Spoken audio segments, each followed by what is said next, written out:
Session 7 is titled Chasing Giants because we're now going to chase giants through the Bible. Okay? It's also, though, subtitled Living with Demons because the understanding is when the giants die, that's where the demons come from. It's the spirit that's left over. And so I have here a picture of David when he cut off the head of the giant, Goliath, right? And so one of the biggest questions, one of the biggest mysteries Christians have struggled with over the years, and what unbelievers accuse Christians of, is the idea that God is a moral monster, right? And they say, how could a loving God tell the Israelites to go into the land of Canaan, and when they take over the cities, to slaughter every man, woman, and child in the cities? And so you have individuals say God is a moral monster.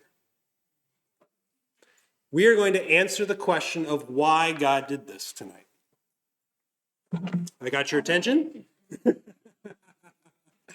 It all has to do with the Nephilim and demons, okay? We have here the return of the Nephilim.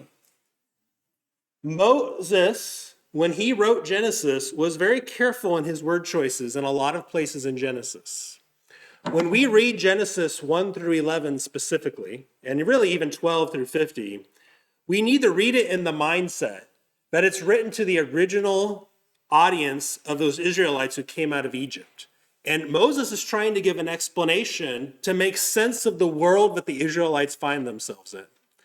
And not only does he go through a narrative of history, he also adds commentary in certain spots to be anchors for the Israelites to understand the world that they are now going to live in and inhabit, and then even when they go into the promised land, understand. One of them you're familiar with is the commentary Moses gives on marriage, where he says this is why a man will leave his mother and father and cleave to his wife, right? He's giving an explanation about marriage is supposed to be between one man and one woman when he speaks to the Israelites. Another place he does this, though, is in Genesis chapter 6, 1 through 4.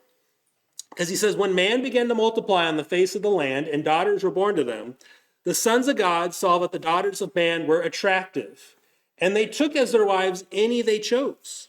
Then the Lord said, my spirit shall not abide a man forever, for he is flesh. His days shall be 120 years. The Nephilim were on the earth in those days. The Israelites would know exactly who the Nephilim were. Because here's what Moses says, and also afterward. So there's Nephilim before the flood. There's Nephilim after the flood. The Israelites would know who the Nephilim are. They would have heard of them, and they actually see them and interact with them. When the sons of God came into the daughters of man, and they bore children to them. So it's linking it to the sons of God and the human women passage. So we're going to deal, session 7, most of session 7 deals with this, and also afterward. How did they survive, if they survived, or whatever happened there? And then how did the children of Israel have to interact with these beings? So Nephilim after the flood. Believe it or not, there are 5 views on how there's Nephilim after the flood. Most of them are just completely worthless, though. So we'll spend more time on some rather than others. The first one, which I would say don't accept, is the idea that the flood was just a local flood in a small part of the world, and the Nephilim just ran away. And they weren't destroyed by the flood. You know, they were tall, they could run faster, that's the idea. God contained the flood in a localized region and did not cover the whole earth. This allowed the Nephilim to escape judgment and find refuge outside the localized flood area. When the flood waters subsided, the Nephilim returned to that region. Okay, there's some issues with that. So here's some arguments against that of why we should reject that understanding. First of all, the Bible states that all flesh died that was not on the ark.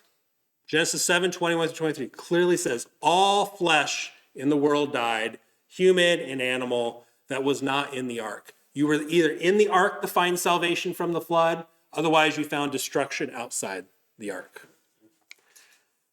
Jesus compares his coming judgment to the flood and states that no one survived outside Noah's family. So even by Jesus' own testimony, only Noah and his family survived the flood. So there's no other beings that would have survived. And Peter does the same thing. Peter explicitly states that only 8 people survived the flood in 2 Peter 2:5. And so this implies that the flood was so big, so engrossing, not to mention also in another place says it goes over the top of the tallest mountain, right? So this is a worldwide flood. Nothing survived. Everything was destroyed. John? Maybe it's still a question, but what about the fish? Well, I'm guessing they survived because it's water. That might be the one exception, yes. The spirits of the devil and the demons could possess pigs, could possess fish. Well, spirits would survive anyways, right? Because it's just water. So we're talking about the Nephilim, which would be the actual physical half-breeds. How did they survive? In their human form. Yeah, that's what we're talking about. Clearly, spirits could survive in water. That wouldn't be a big deal for them at all. Genesis 7:21-24. And the living things on earth died, birds, domestic animals, wild animals, small animals that scurry along the ground, and all the people. Everything that breathed and lived on dry land died. So that would include the Nephilim, because they breathed air. God wiped out every living thing on the earth, people, livestock, small animals that scurry along the ground, and the birds of the sky. All were destroyed. The only people who survived were Noah and those with him in the boat. So John, this would imply fish in the water survived, because it doesn't say they specifically died. But birds died. Well, you can say, well, birds fly. How did they die? Well, the water was there for 150 days. They didn't have anywhere to land. I've never seen a bird go 150 days without landing, right? And so the birds would have died, eventually exhausted and fallen in the water and probably drowned. So we reject that view. The other one is the survival view, okay? Even though the flood covered the entire earth, the Nephilim were able to survive because of their superhuman abilities, okay? They were really good swimmers. Or they were so tall, they were taller than the tallest mountains. No. These aren't like the Titans from Greek mythology, although that is probably comes from that same story, just kind of Grecianized or Hellenized. But that seems to be an interesting thought too. But same arguments apply. First of all, the Bible states all flesh died, so they didn't survive. It requires the Nephilim to survive more than 150 days in the water, even though the Bible never implies the ability to do so. So even if they were really good swimmers, they could hold their breath for a very long time. That's 150 days. And at the end of the day, they are still half human with a lot of human limitations, because we see they had to eat and they had to survive in various ways. They can die like humans. And so that would imply they're as fragile as humans, maybe just a little bit bigger and stronger than us.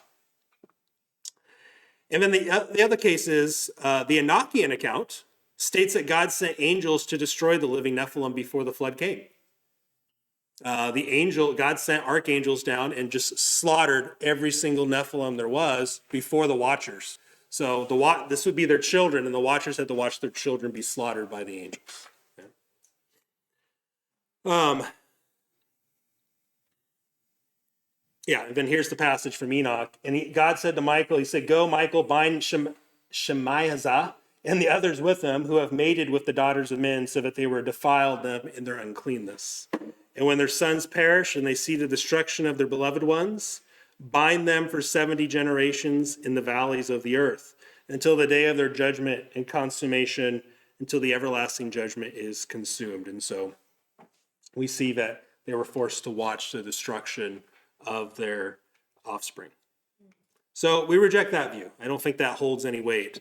The other one is the second occurrence view. Now, this view, if you're familiar with the person of Michael Heiser or read Unseen Realms, this is his view that he takes. I don't take this view, but this is the view he took. The sons of God returned sometime after the flood and began taking human wives and producing offspring again. Now, in his view, it would not be the same sons of God. This would be a different group of sons of God that do that. And that's what my note here is. Notice this would hold this view as a separate group of sons of God, different than the original 200. In fact, it might not even be a whole group. It might be very isolated events. That's the idea. So arguments for this view. It explains the mention of giant clans throughout the Old Testament text. Nephilim, Rephaim, giant clans are referenced all throughout the Old Testament. This isn't a question if there are Nephilim after the flood. It's a question of really how, because the Bible's very clear there absolutely are. There's no way around it. The men of Sodom seem to think that angels were open to sexual immorality with the angels that visited their city in Genesis 19. And so that might be the case where, oh, well, guess what? You know, the angels are here, the sons of God are back. It's time to fulfill the desires of the flesh. Although I think that's, I don't know, maybe. That's a weird one. But 3, Paul implies angels may still desire to impregnate women when he says that the head coverings are for modesty and avoiding sexual immorality. Then says it also because of the angels. We've looked at that in previous class a little bit closer. There's some reasons why, some arguments for that view. Here's the arguments against it, though. First of all, there's no such reference to this activity in the Old Testament, Enoch, Jubilees, or any other Second Temple Jewish text. There's no mention of it anywhere, and so this doesn't, because lack of any kind of mention anywhere makes me think that it's a good idea, it's a good theory, but maybe there's not a lot of weight to it. 2, the extra biblical material indicates the sons of God knew their actions were wrong. To the point where actually, if you read the Enochian text, the sons of God asked Enoch to go and plead with God for him on their behalf and say, hey, we did not know the consequences. If we had known how bad the consequences were, we never would have done this. It's almost like they repent and they're asking for forgiveness. And God says, no, there are consequences that are irreversible from this, and they will continue to carry out their sentence and judgment. But God's judgment on the sons of God and their offspring sets a standard for the consequences and acts as a deterrent for the sons of God sinning in this way in the future. I don't think any more sons of God ever came down and did that, because I think that the penalty was so severe set by God, and now the rule was standardized, that God was not going to tolerate this behavior from angelic beings anymore. Larry, you got a question? Yes, sir. In Enoch 4, the Bible, I can't find, certainly the Nephilim, there were male and female. Did they produce, I am able, they produce offspring? Yes, and we're going to look at that very closely here in a moment. Absolutely, they did. Yep. You're going where I'm going. And then finally, if there were other occurrences, they would be as isolated events and not on the wide scale that led to the flood. Now, I'm going to get weird for a moment. This is all theory and all this kind of stuff, just kind of talking here. There's a lot of individuals that hold this. This is a very popular view about how the Nephilim returned. And part of that view is there's people who think there are Nephilim still out there today. But it's just very isolated. And there's a lot of people who think that basically the Antichrist will be a Nephilim. That's a common view as well for individuals who hold this. In fact, it'll be a whole group and race of individuals. So if you ever hear that, I only share that in case you hear it. This is where they're kind of getting this from, this idea that angels will continue to come and mate with human women. First Enoch 6:3-4, and Shemanazzah, their chief, said to them, I fear that you will not want to do this deed, and I alone shall be guilty of a great sin. And they all answered him and said, let us all swear an oath, and let us all bind one another with a curse, that none of us turn back from this counsel until we fulfill it and do this deed. They knew their actions were wrong and sinful, and God met it with a very strict penalty. It'd almost be like the closest thing to a death penalty for angels, since they can't die. Kind of like that was after the flood, right? That's when God establishes the death penalty for humanity. Those who shed blood, their blood will be shed. This seems to be very similar to that idea, if it seems a bit harsh. And Michael Heiser says this, who holds this view on page 190 of Unseen Realm. Genesis 6:4 tells us there were Nephilim on earth before the flood and also afterward, when the sons of God went into the daughters of humankind. The when in the verse could be translated whenever, thereby suggesting a repetition of these pre-flood events after the flood. In other words, since Genesis 6:4 points forward to the later giant clans, the phrasing could suggest that other sons of God fathered more Nephilim after the flood. As a result, there would be no survival of original Nephilim. And so the post-flood dilemma would be resolved. A later appearance of other Nephilim occurred by the same means as before the flood. So that would be his view on taking it. How accurate this could be translated when or whenever, I think it's feasible, but is that really what happened? I don't know. Like I said, there's no biblical or extra biblical evidence to point to this happening. So then there is the tainted bloodline view. So the tainted bloodline view is an interesting one that says, by the time of the flood, human bloodlines were so corrupted by Nephilim blood that there were few pure humans left. God selected Noah and his biological family because of their genetic and moral purity. The wives of Noah's sons, specifically Ham's wife, had Nephilim ancestors and introduced impurity into the human bloodline during repopulation.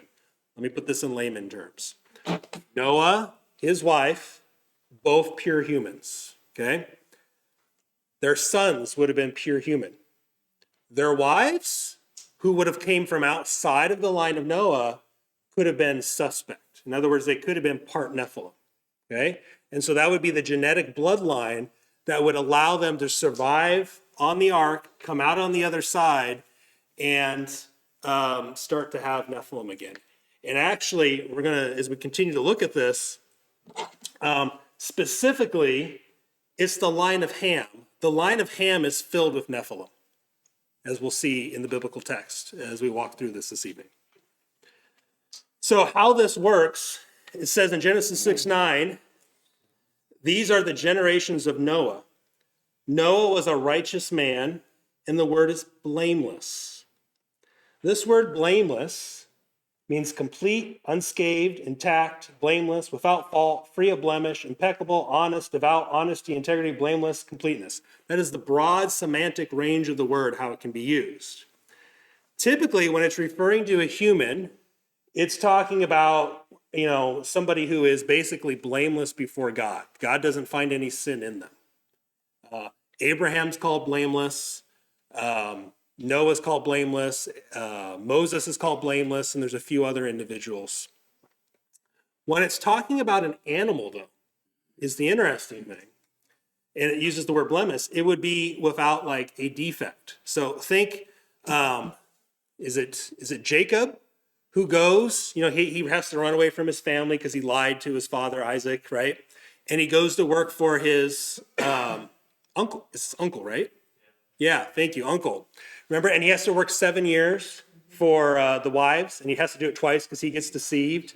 And remember where he's spending time, and he says, okay, well, you can have all the pure, the blameless, without blemish, sheep and animals. I'll take the ones that have blemish. That would be a proper use. So it'd be like if we had two lambs here, right, sitting here. One's all white and fluffy and cute. That would be blameless, without blemish. The other one has some spots. Maybe its foot's a little mutated. I don't know, whatever the case is. It doesn't look quite right. That would not be blameless. And so there is an appropriate way to use this word to kind of say that there's maybe something physically not wrong with Noah, and that's why he's picked over other people. It's a bit of a stretch, but that's the view. Susan Lin, in her doctorate statement on Nephilim, titled Satan's Seed from Creation to the Great Tribulation, which is super fascinating, by the way, but it's for another time, says, God finds a man named Noah who was godly and, even more important for that time, was genetically pure in his generations. This would include his three sons, Shem, Ham, and Japheth, who accompanied him on the ark and became the fathers of all the peoples of the earth. But this genealogical purity would not necessarily include the wives of these men. They would likely have carried out some of the genetic hybridization that is seen later in the biblical text. Okay, so that's that view. You'll see how that really actually, this seems like the most likely, as we look at the text later on, to potentially be the view. I'm not saying it is. I don't think anyone knows for sure exactly what happened, but it's a very strong contender. Here's arguments for the tainted bloodline view. All the people groups that are associated with the Nephilim are descendant of Ham's son Canaan specifically. And here's all the texts. We'll look at those later. The Enochian and Jubilee accounts of God's judgment of the Watchers and their offspring set a severe precedent that would deter future occurrences. The tainted bloodline view allows for God's definitive judgment while also explaining Nephilim after the flood. And so Ham seems to be the one where all the descendants, think about it. There's this really weird story about Ham in Genesis chapter, was it like 9, I believe, where Ham like goes into his father Noah, sees him uncovered, and then they send Ham out, and he's like cast out from the rest of the family, right? And so nobody has any idea what that means because the Genesis account is very vague, very obscure about it. But it does seem to be that Ham from that point on, and his son Canaan specifically, seems to be the cause of all the Nephilim and Rephaim and the giant clans throughout Scripture. And then finally, this view may help us better understand why Noah, I just said that, didn't I? Yeah, I got ahead of myself. I got excited. The view may help us better understand why Noah cursed Ham's son Canaan in Genesis 9:18 through 28. So, and it could have something to do with the fact that his children were already showing signs of being some kind of genetically modified Nephilim or something like that. And on that day, Michael answered and said to Raphael, this is Enoch 68:2-3, the power of the Spirit seizes me and aggravates me, because the harshness of the judgment of the secrets, the judgment of the angels, for who can endure the harshness of the judgment that has been executed before which they melt. So this is Michael reflecting on the judgment of the Watchers that were imprisoned, the 200. He's saying this is harsh. And again, Michael answered and said to Raphael, who is there who would not soften his heart over it, and whose kidneys would not be troubled by this word? Judgment has gone forth against them who have led them out of this. And so he's basically being reaffirmed. I think I got that backwards. Raphael's the one who's having doubts. Michael affirms him. So,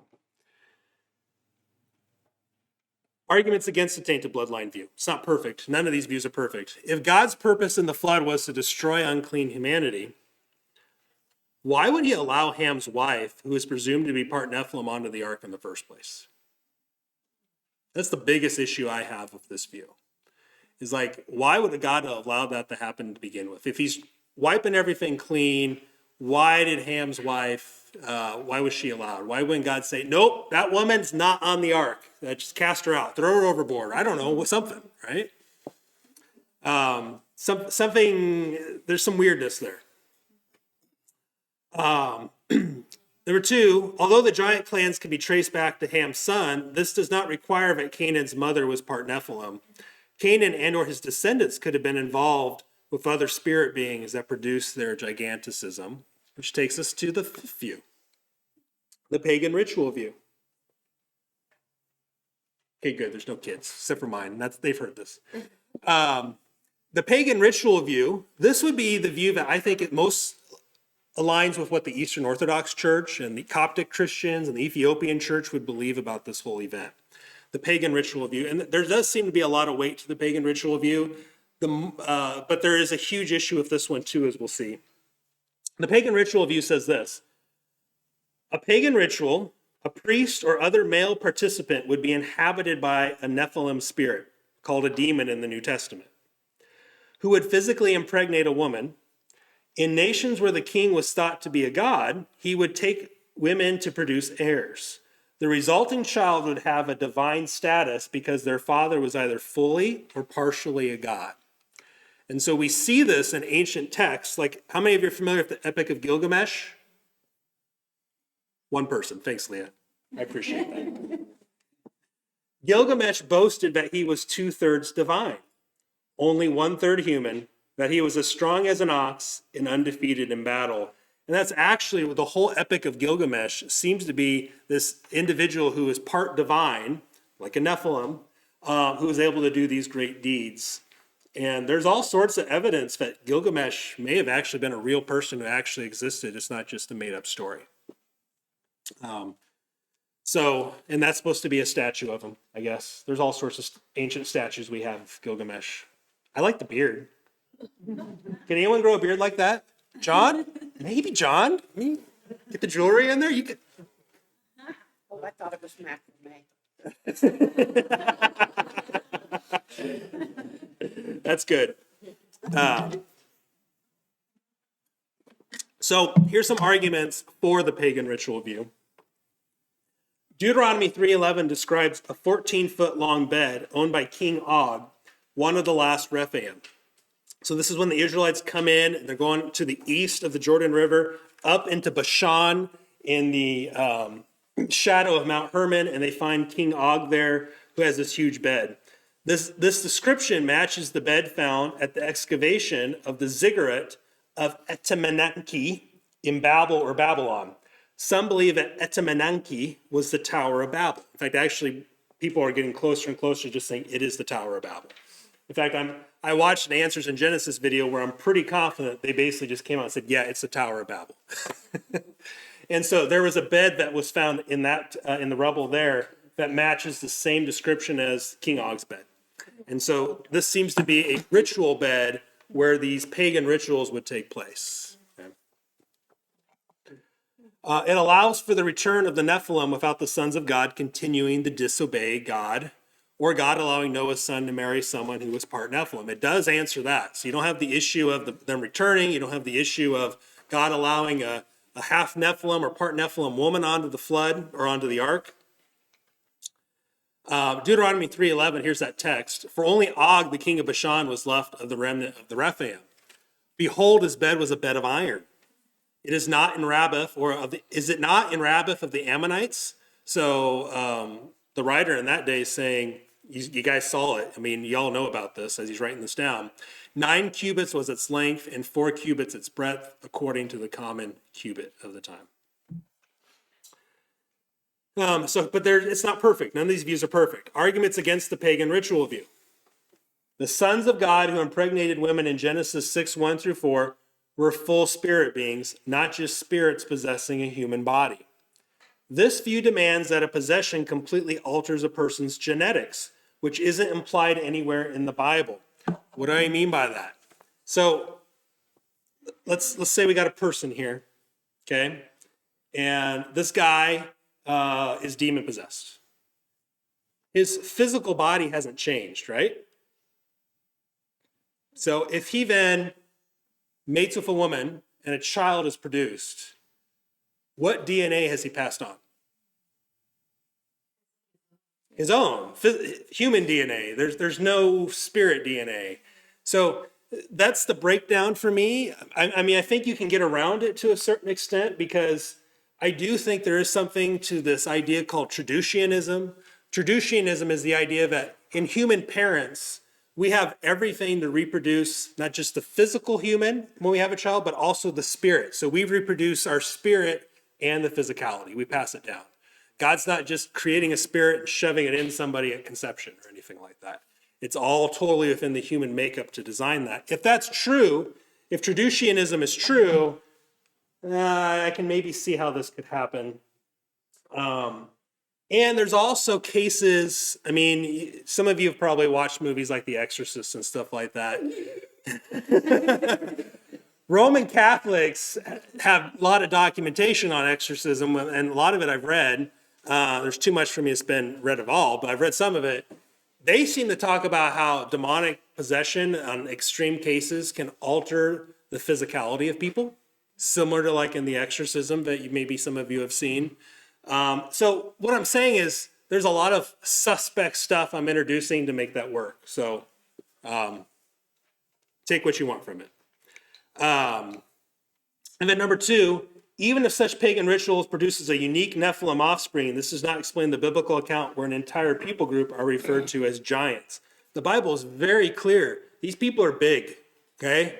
I mean, we're not talking 20, 30 feet tall, but they're like 8, 9, 10, 11, 12 feet tall in certain cases, which is very abnormal. I mean, today, if somebody walked in here and they were even 8 feet tall, we don't look at them like he's a giant, right? Because he would be to us. And so a giant does not necessitate somebody who's 20, 30 feet tall like a skyscraper.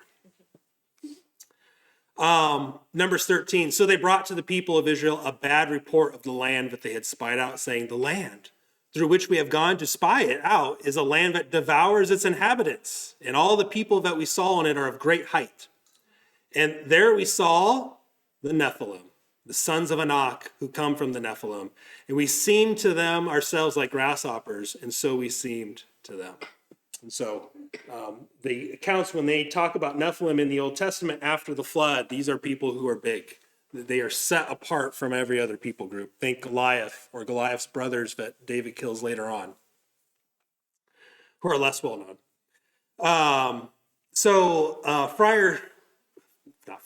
Father Stephen DeYoung, when he was talking about this, he's Eastern Orthodox, and so that's why I say this mostly aligns with their view. He says this, he says, but here's where this becomes important. When the ziggurat of Etemenanke was excavated in Babylon, so think Tower of Babel, they found a bed with exactly these dimensions, a metal bed with exactly these dimensions in the temple. This bed was a ritual bed that was used for pagan ritual. There was a time of the year, there was a festival where the king would go into the temple, he would be indwelt by the spirit of the god of the temple, and he would fornicate with one of the temple prostitutes in a ritual act. A pagan ritual act that would ensure fertility and prosperity for the city in the future. But the future king was often conceived in this manner. The idea behind pointing out that this is Og's bed is telling us something about his origin and the origin of giants in general. A future king conceived in this way would have two fathers, the king and the god who the king was embodying, and one mother who was the woman in the temple. So this king was considered to be a god. The god that they were worshiping was considered to be a god, and the woman was a human. So he ended up with 2/3 and 1/3, kind of like Gilgamesh. That's the idea.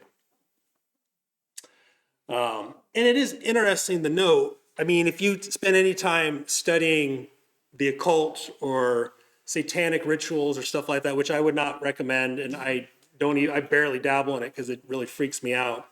But sometimes you just come across it in these studies to see it. Satanic cult rituals, demonic rituals, all have to do with sexuality. And it all has to do with animal sacrifice or fetus sacrifices. There's this whole idea out there that when you have a cabal of Satanists, oftentimes they have a high priestess woman. And what that means is she is the breeder. So she's the one who does the fornication, gets pregnant, all for the purpose of sacrificing the baby when it's all done.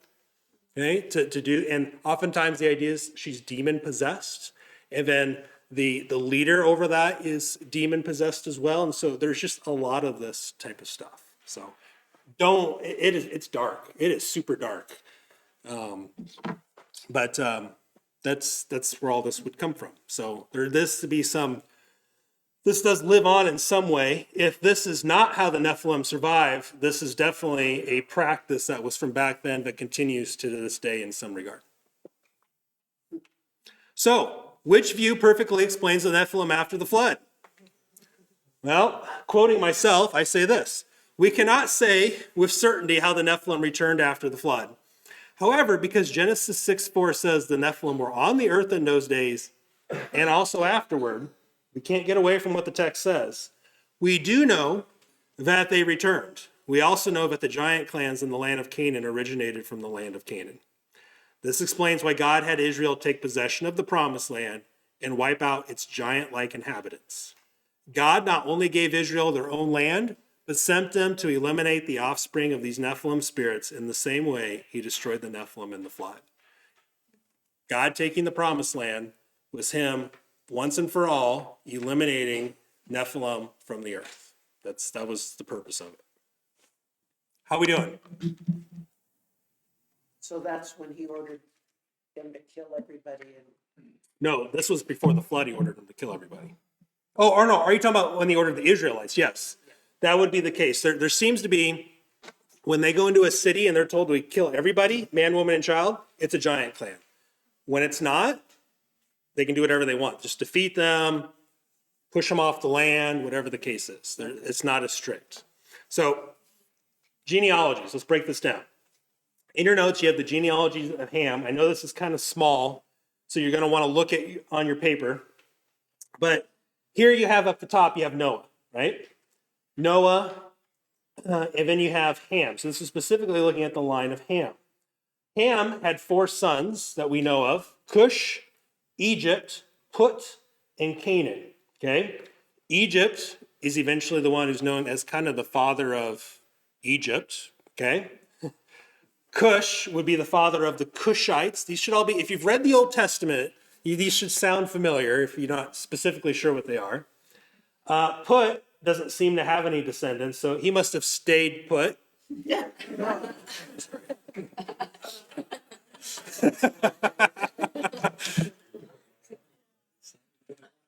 He's that son you can't get out of your basement and get married off. Okay? But Canaan is a name we are all very familiar with. The Canaanites, the land of Canaan, right? That's the promised land. And so you have the son Canaan here, who is tied to giant clans. And specifically, and I only highlighted ones on here that I can specifically tie through biblical text to giant clans. If I couldn't tie it specifically, doesn't mean they're not giant clans, but I'm trying to be as, careful as possible. You have the Jebusites, the Gigashites, the Perizzites, the Amorites, the Hethites, the Hittites, the Hivites would all be different forms of giant clans. And one of the issues of trying to trace it, you have no idea how long this took. Probably 100 hours plus to trace it. Because depending on when these names are written in what book, the names of these people sometimes change or slightly change.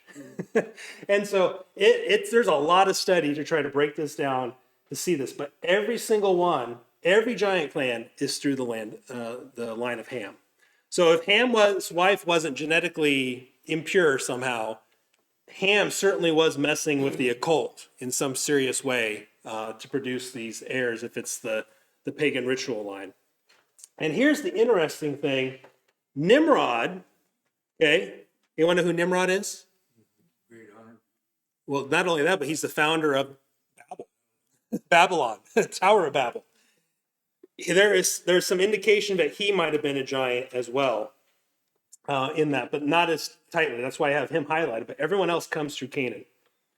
Noah, Ham, and Canaan, all those individuals. And so there's some biblical texts. Cursed be Canaan.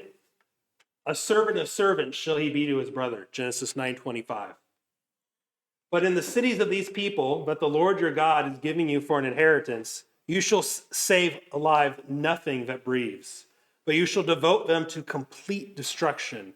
The Hittites and the Amorites and the Canaanites and the Perizzites and the Hivites and the Jebusites, as the Lord your God has commanded, but they may not teach you to do according to all their abominable practices. When you see the word abomination or abominable, it's not talking about the abominable snowman, okay? Abomination is always, almost always, you can trace it if you look hard enough, dealing with some kind of demonic activity. Every single time. And so, I'll show here in a little bit, that they have done for their gods, and so you sin against the Lord your God. Genesis 10:6-9, the sons of Ham, Cush, Egypt, Put, and Canaan. The sons of Cush, Seba, Havilah, Sabat, Ramah, and Saptika. We'll go with it. The sons of Ramah, Sheba, and Dedan.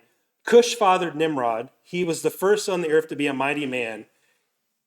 Mighty men of renown, Genesis 6. See that the link there? He was a mighty hunter before the Lord. Therefore it is said, like Nimrod, a mighty hunter before the Lord. And so that one's But this is all ties together very nicely as far as being giant clans. So, well, you know why that was small? Because I had it on here. And also, on your next page, you have this map. You guys got this map? Okay. This map is Canaan the land of Canaan. It's called the land of Canaan because all his descendants settled here, okay? This is modern day Israel, but this map specifically is how the people groups were laid out when the Israelites, under the command of Moses, and then eventually the command of Joshua, conquered the promised land. And so let me show you how this goes. And so they came up from down here. So they're in this spot right here. Under Moses and Joshua, they come up here and they conquer the Ammon. Okay? The Ammonites. Wait, maybe that's not true. Yeah, well, anyway, the Ammonites are conquered. They're cleared out. The Ammonites are cleared out. The Zuzim and then the Rephaim. Okay? And so the Rephaim is where they find King Og, who's the last of the Rephaim. And they slaughter and they completely wipe out these people groups. Okay? Then, as we all know, Moses dies because he's not allowed to go into the promised land. But he is able to spend over here and look down into the promised land. I've been there where he stood. It's very beautiful, very nice. I highly recommend that be a highlight of your trip if you ever go. And then, under the command of Joshua, they part the Jordan River and they cross it. Okay, just like Moses had done, 40 plus years earlier. And they come in here, and this is the land of the Canaanites. And they conquer the Jebusites, the Anakim. The Anakim were the sons of ENOCH. And the sons of Anakim are the ones who are very, very tall, the Bible talks about. The Perizzites, the Hittites, the Ammonites, the Girgashites, all these groups are giant clans that they have to clear out so that they can have promised land. They never quite finish it. They get pretty close. Some of the giant clan individuals escape, and they escape to the Philistines on the coast, which is how you get Goliath, who is a survivor of the conquering of the promised land. Goliath also has several brothers who are lesser known, but David kills them later after he kills Goliath. We just always forget about that. David had his Goliath, but he also had other giants he had to conquer later on. And that seems to be the case, that they're wiping out these people groups. So God is not a moral monster. He is wiping out impurity. He's wiping out the sin of these individuals who are all intertwined with demonic worship and interacting with demons. And so God is wiping away the atrocities and the sin of these half-breeds or two-thirds or whatever you want to call them. They're Nephilim, Rephaim, Zimazim, Eminem, whatever you want to call them. The Bible has multiple names for these people groups, but they all seem to be demons or demonic individuals. Yes? What about like Rahab? She was in Jericho. Yeah, she was. She apparently wasn't. And so that might be why she was allowed to survive. Yeah. So there was still pure humans. Yeah, okay, now we're going to go into a deeper thing, which it's pure speculation, right? We know that there are no women angels, correct? It's a fact. I mean, the Bible never makes mention of any kind of women angels. It's quite possible that when the sons of God are incapable of producing women babies or girl babies. And so maybe Nephilim is only tied to the humans or to the males, part of it. And the reason why the children, because there's male children, and the women and the girls' children would be wiped out is because they're so entwined in the occult and the demonic activity that it's just, let's wipe them out purely, and go pure. There you go. There's my answer for you. You have a follow-up? You look like you have one. Okay. Yep. Or you can say Rahab's part Nephilim. But then you got to go really weird because then Jesus is part Nephilim. Yeah. So that's kind of how all that shakes out for the conquest of Canaan. How are we doing on time? Oh, well, we got a whole minute left. Let's see if we can finish this section right here. Why did God require certain people groups to be destroyed, including every man, woman, and child when conquering Canaan? It seems to be that the people groups requiring destruction were giant clans descended from the Nephilim, And just God simply was using Israel as part of his plan to wipe out the end of the Nephilim. And back in the session 6, we looked at a verse from Isaiah that talks about the Rephaim and how the Rephaim are no more. And so a lot of people would say you take the fact that David wipes out the last remnants of those giants who had fled the Philistine, Isaiah's comments about they seem to be all in the past tense, and many would say they are extinct now, they no longer exist. And in fact, actually, we're going to look at a quote from Josephus here in a moment who will back that up. And Josephus was a historian during the time of the apostles. Abraham, did you know Abraham fought against Rephaim? Yeah. When he goes to rescue Lot, in the 14th year of Chedorlaomer, and the kings who were with him came and defeated the Rephaim in Ashtaroth Karnaim. The Zuzim, that would be another giant clan name, in Ham. See, Zuzim from Ham. The Emem, that's another giant clan name, in Shava Karathim. And the Horites, another giant clan name, in their hill country of Seir, and as far as El Paran on the border of the wilderness. Then they turned and came to the En Mishpat, that is Kadesh, and defeated all the country of the Amalekites, another giant clan name, and also the Amorites, another giant clan name, who were dwelling in Hazazon Tamar.